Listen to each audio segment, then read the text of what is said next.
Hello programmers, welcome back to our YouTube channel. आज की video में हम बात करेंगे this pointer in C++। So let's learn code and shine. So what is this pointer? This keyword का use करके हम रिफर कराएंगे करंट इंस्टेंस ऑफ क्लास। ये डेफिनेशन से आपको कुछ पता नहीं चलेगा, प्रोग्रामिंग करेंगे तभी हमको पता चल जाएगा कि दिस क्या है।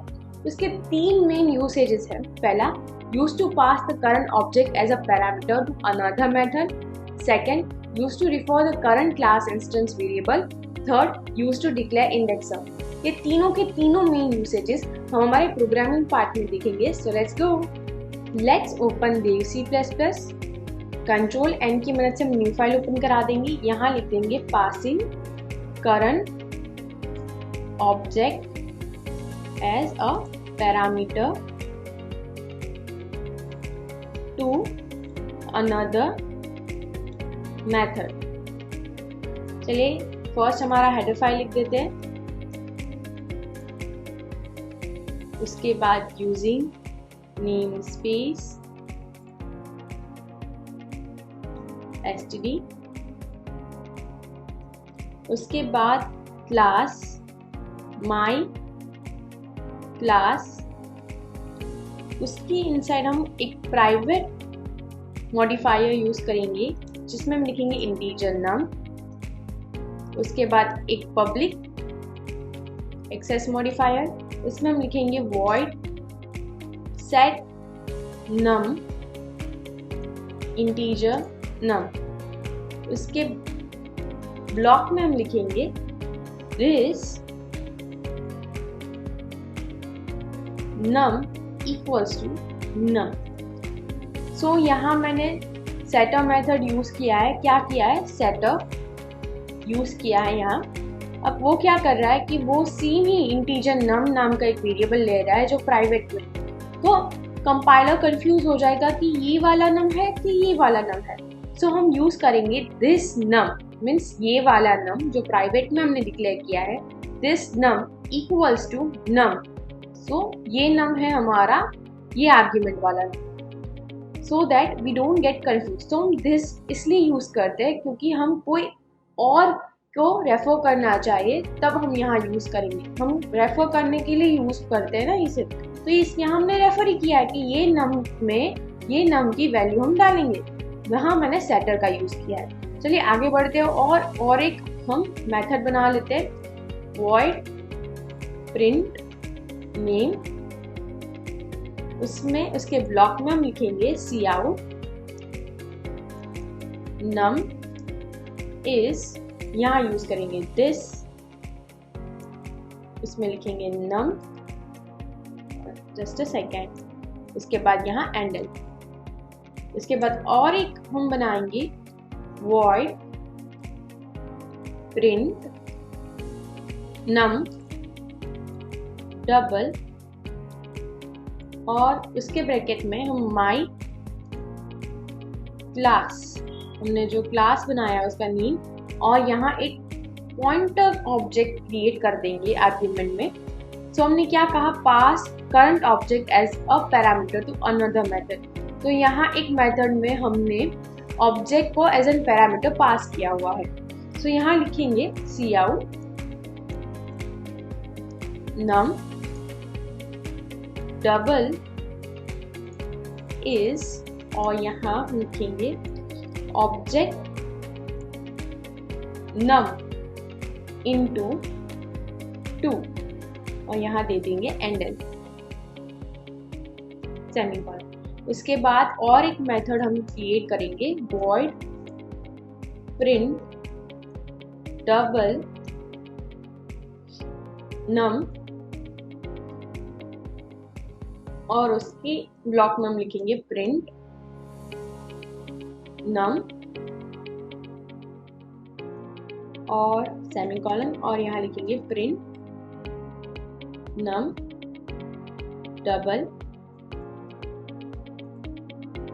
और उसके ब्रैकेट में दिस, और लास्ट में सेमीकोलन। यहाँ हमें नम लिखना था, नेम नहीं, सो यहाँ नम लिख दिया। सो प्रिंट नम, सो ये यहाँ कॉल हुआ है और ये वाला यहाँ हमने अगेन कॉल किया हुआ है। तो चलिए अब मेन फंक्शन क्रिएट कर लेते हैं, इंटीजर मेन। उसके ब्लॉक में हम बनाएंगे माई क्लास ऑब्जेक्ट, उसके बाद ऑब्जेक्ट डॉट सेट नम, सो यहाँ हम 5 लिखेंगे सेमीकोलन, उसके बाद ऑब्जेक्ट डॉट प्रिंट डबल नम और उसमें हम लास्ट में सेमीकोलन कर देंगे, उसके बाद return 0। So let's build and run it. यहाँ लिख देते हैं this method 1.c++। So we can see के num is 5, सो हमें यहाँ प्रिंट होकर आएगा num is 5 और हमने यहाँ डबल किया है num डबल is, सो यहाँ हमें डबल होकर आंसर आ गया।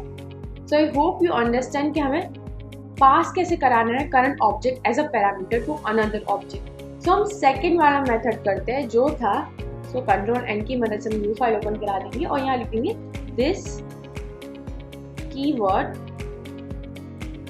To refer current class instance.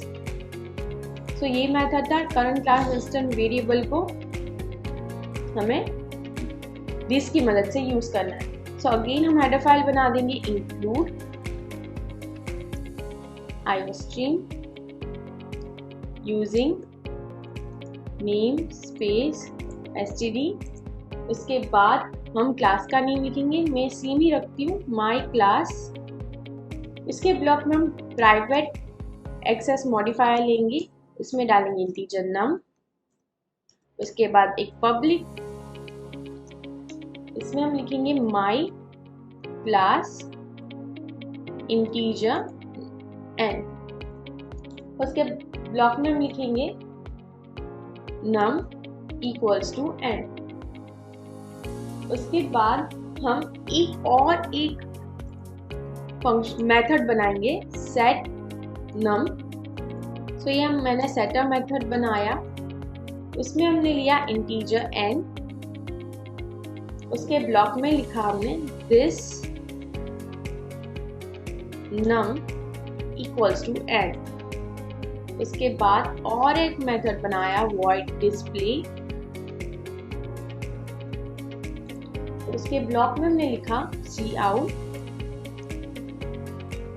num is, यहाँ इक्वल की साइन कर देते हैं और यहाँ लिख देते हैं num एंड l सेमीकोलन। इसके बाद हम मेन फंक्शन बनाएंगे इंटीजर मेन, उसके बाद माई क्लास ऑब्जेक्ट और यहाँ ऑब्जेक्ट 1 लिख देते हैं, ऑब्जेक्ट 1 5 लास्ट में सेमीकोलन। उसके बाद ऑब्जेक्ट 1 डॉट हम यहाँ कॉल कराएंगे सेट नम, तो उसके ब्रैकेट में हम 10 आर्ग्यूमेंट ले लेंगे और लास्ट में सेमीकोलन। उसके बाद object 1 dot display semicolon return 0। Okay, यहाँ मैंने कैपिटल O लिख दिया है, सो स्मॉल O कर देते हैं। सो हो गया हमारा। सो हमने यहाँ क्या किया, हमने नॉर्मली क्लास बनाया, प्राइवेट में इंटीजर नम लिया, उसके बाद पब्लिक में क्लास बनाया, हमने कंस्ट्रक्टर बनाया, यहाँ हमने डाला integer n num equals to n, एक सेटर मेथड बनाया, उसमें हमने सिमिलरली यूज किया है integer num, so integer n this tends to num, so ये रिफर करेंगे यहाँ का मेथड और उसमें n की वैल्यू जाएगी। उसके बाद void डिस्प्ले हम डिस्प्ले करा देते हैं। तो क्या होगा कि जब हम ये वाला जो हमारा ऑब्जेक्ट है उसमें हमने 5 डाला क्योंकि ये कंस्ट्रक्टर की तरह वर्क करेगा, और यहाँ हमने सेटअप मेथड कॉल किया, उसमें हमने 10 वैल्यू डाली। अब हम बिल्ड एंड रन करेंगे तो हमको 10 वैल्यू मिलेगी। चलिए देखते हैं, this method 2.c++। So you can see हमने यहाँ 10 वैल्यू मिली। अब हम इसे कमेंट आउट कर देते हैं और बिल्ड एंड रन करते हैं अगेन। तो यू कैन सी हमें 5 वैल्यू ली। तो क्या हुआ, जब यहाँ हमने 5 वैल्यू डाली तो वो यहाँ गई। उसके बाद अगेन हमने यहाँ सेट मेथड से 10 वैल्यू डाली तो वो ओवरराइड हो गई। इसका मतलब ये हुआ कि जो हमने 5 वैल्यू डाली थी वो 10 से ओवरराइड हो गई और हमें 10 हमें आउटपुट मिल गया। सो आई होप आपको समझ में आ गया होगा कि दिस कीवर्ड का यूज करके हम कैसे रिफर करा सकते हैं करंट क्लास इंस्टेंस वेरिएबल। सो चलिए आगे बढ़ते हैं। सो कंट्रोल एन की मदद से हम न्यू फाइल ओपन करा देंगे। यहाँ लिख देंगे this keyword used as used to declare indexer। तो फर्स्ट हमारी हेडर फाइल, इसके बाद यूजिंग नेम स्पेस std, उसके बाद क्लास माई क्लास, उसके बाद प्राइवेट में हम यूज कराएंगे इंटीजर एरे, 5 उसकी साइज दे देंगे। उसके बाद पब्लिक माई क्लास हमने कंस्ट्रक्टर बना दिया। उसके ब्लॉक में हम लिखेंगे for i equals to 0, i less than 5, i plus plus। उसके बाद उसके ब्लॉक में हम लिखेंगे array of i equal to i plus 1 और सेमीकोलन। उसके बाद हम एक ओवरलोडेड ऑपरेटर बनाएंगे इंटीजर एंड ऑपरेटर, और यहाँ इंटीजर इंडेक्स। उसके बाद हम लिखेंगे return this array index. Just a second, it's not a round bracket, it's a square bracket. So let's do it, a square bracket.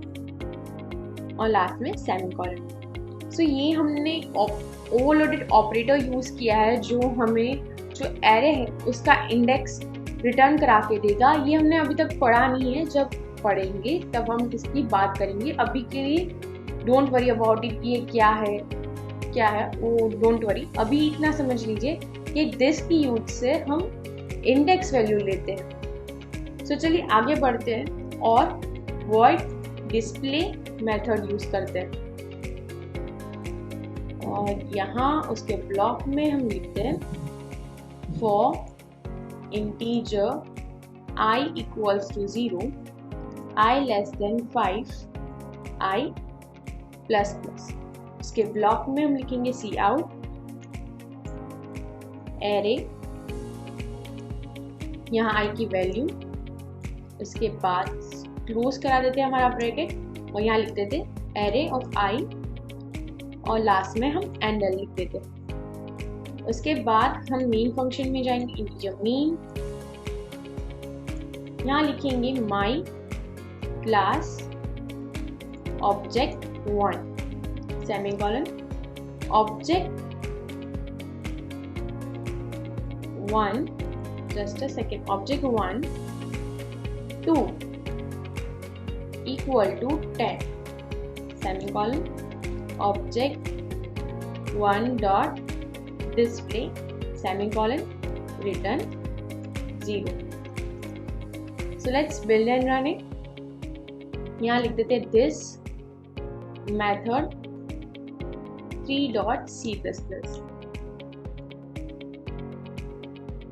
Okay, यहाँ हमने integer I नहीं लिखा। Again build and run it. So we can see हमें value मिल गई 0 की 1, 1 की 2, 2 की 10, 3 की 4 और 4 की 5। कैसे मिली? हमने यहाँ ऑब्जेक्ट 2 में हमने 10 वैल्यू दे दी और ऑपरेटर ओवरलोडिंग ने उसकी वैल्यू ली थी। Again build and run it. हम देखते हैं हमने क्या किया, हमें आई की वैल्यू रखी 1 से लेकर 5 तक। यहाँ देख सकते हैं हमने i+1, सो 0 होगा तो +1 हो जाएगा, सो 1 आंसर आएगा। उसके बाद 2, पर यहाँ 10 क्यों आया? क्योंकि हमने यहाँ डाउन, यहाँ हमने ऑब्जेक्ट 2, जब हम 2 लिखेंगे तो उसकी 10 हो जाएगी। यही ऑपरेटर ओवरलोडिंग है, हमने यहाँ वही किया। जो हम यहाँ आना चाहिए था 3, पर हमने उसको ओवरलोड कर दिया। सो यहाँ हमने ओवरलोडिंग की, हमने 2 की जगह, हमने 2 इंडेक्स की जगह हमने 10 वैल्यू ली। सो यहाँ 3 आना चाहिए था, पर क्या आया? 10। यहाँ हम कमेंट आउट कर देते तो आपको समझ में आ जाएगा। सी, यहाँ आना चाहिए था 3, पर हमने ये यूज किया, सो यहाँ वैल्यू आई 10। ये इसलिए हम यूज कर रहे हैं। सो आई होप आपको समझ में आ गया होगा वो क्यों हम यूज कर रहे हैं। ना करें तो भी चलेगा, बट हम यहाँ कर रहे हैं, मैंने एग्जाम्पल में लिया है, so that you can know कि हम ये फ्यूचर में पढ़ने वाले, ऐसा भी कुछ आता है। So I hope you understand this keyword का यूज कैसे करेंगे तीनों ही मेथड्स में। आज मुझे कमेंट आई थी, डाउट आया था, तो चलिए मैं ओपन कर देती हूँ first program. Just a second, private, या दिस वन। तो इसमें मैंने ये वाला मेथड यूज किया था, यू कैन सी। तो उसने मुझे पूछा कि ये जो डिस्प्ले वाला मेथड है वो ही गेटर है ना? पर नहीं, ये गेटर नहीं, ये हम यूज कराते हैं just to print this value. Getter method कैसे यूज करना है उसका भी मैंने प्रोग्राम उसे सेंड भी किया है, कमेंट बॉक्स में आप देख सकते हो। अब जाकर यहाँ मैंने वो जो प्रोग्राम मैंने उसको सेंड किया वो भी ओपन कर देते हैं। सो क्या करना है, गेटर सेटअप मेथड को हमें यूज कराना है तो हमने सिंपली फर्स्ट हेडर फाइल लिखना है, फिर using namespace std, class बनाना है, प्राइवेट इंटीजर एज लिखना है। अब हम गेटर सेटर कब यूज करेंगे? जब हमारा कोई प्राइवेट वेरिएबल हो तब। तो यहाँ मेरा प्राइवेट वेरिएबल है, उसको मैंने एक्सेस करना है, सो सेटर और गेटर मेथड यूज करना पड़ेगा। सो सेट एज इंटीजर ए, सो यहाँ हमारी एज की जो वैल्यू होगी वो यहाँ से ये आर्ग्यूमेंट से आएगी और एज में चली जाएगी। फिर हमें उस एज को रिटर्न कराना पड़ेगा, सो हम गेट एज की मदद से रिटर्न कराएंगे और वॉइड डिस्प्ले में वो प्रिंट हो जाएगा। यहाँ मैंने मेन फंक्शन लिया है, फिर इंटीजर एज इनपुट, एक ऑब्जेक्ट क्रिएट किया है, उसके बाद एंटर की है मेरी एज की वैल्यू, उसके बाद इंटीजर एज, फिर यहाँ मैंने जो भी हमारा जो वैल्यू है वो यहाँ से मैंने रिटर्न किया है यहाँ, सो यहाँ रिटर्न हो जाएगा। और यहाँ से मैंने वैल्यू ली है, सो ये जो एंटर होगी वो डायरेक्टली यहाँ चली जाए, हमें एंटर नहीं कराना, समझ लीजिए यहाँ एंटर नहीं कराना, तो हम डायरेक्टली यहाँ हमारी वैल्यू लिख देते हैं 10। सो ये 10 हो जाएगी, वैल्यू सेट हो जाएगी, वो सेट जो वैल्यू होगी वो एज में चली जाएगी, और जो यहाँ हम वैल्यू लेंगे यहाँ वो चली जाएगी यहाँ प्रिंट होने। सो चलिए बिल एंड रन करके देख लेते हैं। सी, यहाँ आ गई 10। अब चलिए गेटर सेटर का जो प्रोग्राम है वो आज के जो दिस हमने कीवर्ड यूज किया उसमें देख लेते हैं। सो कंट्रोल एन की मदद से हम न्यू फाइल ओपन करा देंगे, यहाँ लिख देंगे getter and setter method using this keyword. अब दिस कीवर्ड में हम कैसे इस प्रोग्राम को करेंगे वो देखते हैं। So let's first right header file iostream, उसके बाद यूजिंग नेम स्पेस std,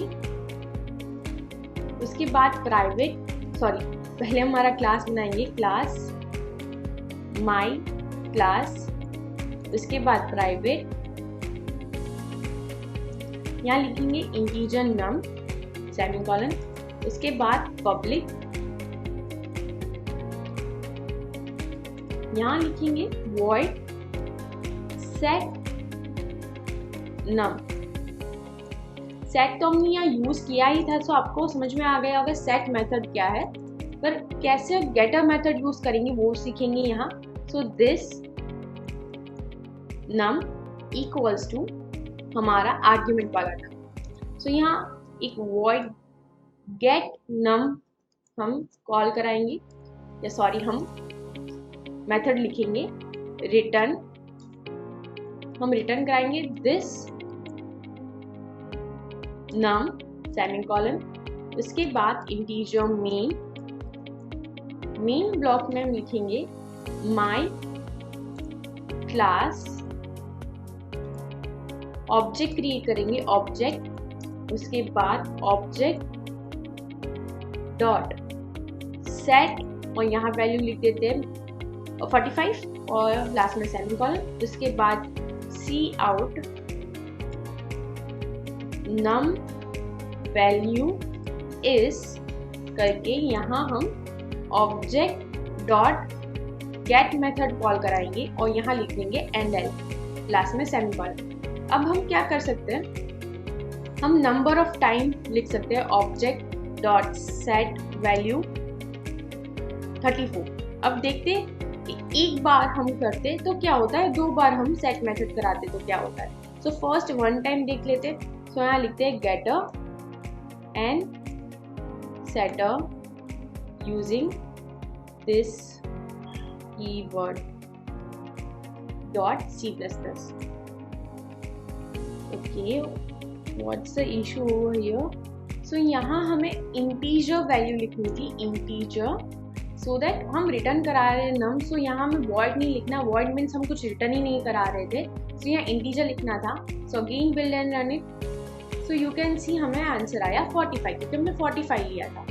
चलिए इसे कमेंट निकाल देते हैं और अगेन बिल्ड एंड रन करते हैं। सो 34 हो गया। उसका मतलब क्या हुआ कि हम जो फर्स्ट ये डाला था 45 वो ओवरराइड हो गया 34 से। अब ये ओवरराइड क्या है वो अपकमिंग वीडियोस में आपको पता चल जाएगा, ओवरलोडिंग ओवरराइड क्या है। अभी के लिए आप इतना समझ लीजिए कि हम सेटर और गेटर का मेथड ऐसे यूज़ करा सकते हैं हमारे प्रोग्रामिंग पार्ट में। So I hope you enjoy today's video, और जिसका भी ये डाउट था वो क्लियर हो चुका होगा कि हमें कैसे यूज़ करना है। So thank you so much for watching my video. Subscribe करना मत भूलिएगा if you are watch till here. Thank you so much for watching my video. Bye. Have a nice day.